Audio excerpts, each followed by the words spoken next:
Bonjour, nous allons conclure le Tanya d'aujourd'hui, le 20 Shvat 5784, le shiur pour le mérite de Dan Moshe Ben Chaya Miriam et tout le Chayal Tzva Hagana l'Israël. Alors, aujourd'hui, l'Admour Azaken nous explique comme ça. Hier, il a expliqué que lorsque on fait une mitzvah, puisque l'âme animale, la divine, pardon, ne peut pas faire la mitzvah toute seule. Par exemple, pour mettre les tefilines, il faut que la main mette les tefilines. Et ce qui fait bouger la main, c'est l'âme vitale qui est habillée dans le sang et qui fuit le corps. Donc, ce qui va se passer, la mitzvah, donc c'est l'âme animale tout simplement.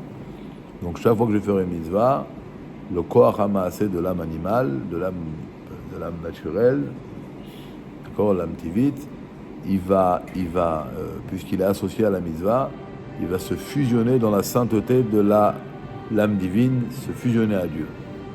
Maintenant, qu'est-ce qui se passe avec le membre matériel qui a compris la mitzvah, la main qui donne la tzedaka, la main qui met les tefilines, les pieds qui marchent pour aller à la synagogue, ou les muscles de la bouche qui parlent, qui fonctionnent pour dire des mots de Torah, des Pirkei Tehillim, etc.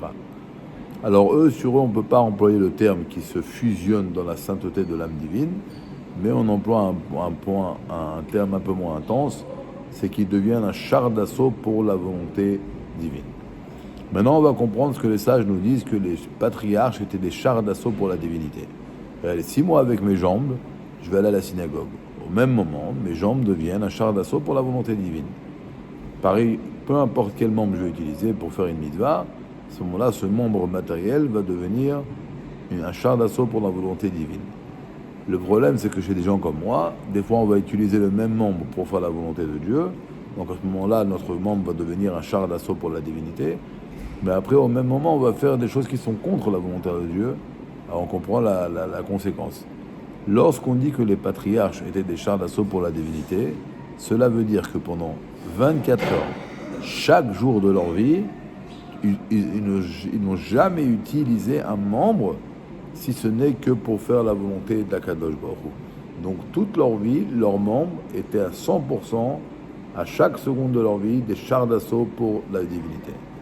La Tovana, le comprendre du Tanya d'aujourd'hui, c'est qu'on va être conscient pendant qu'on va à la synagogue, on met une pièce de tzedaka, chaque mitzvah qu'on fait avec un membre matériel, à ce moment-là, on prend ce membre-là et on le rend un char d'assaut pour la divinité, pour la volonté suprême, en plus du fait qu'on fait prendre notre âme animale, qui également est associée à l'acte, et on la fusionne dans la sainteté de l'âme divine, qui se fusionne à la divinité.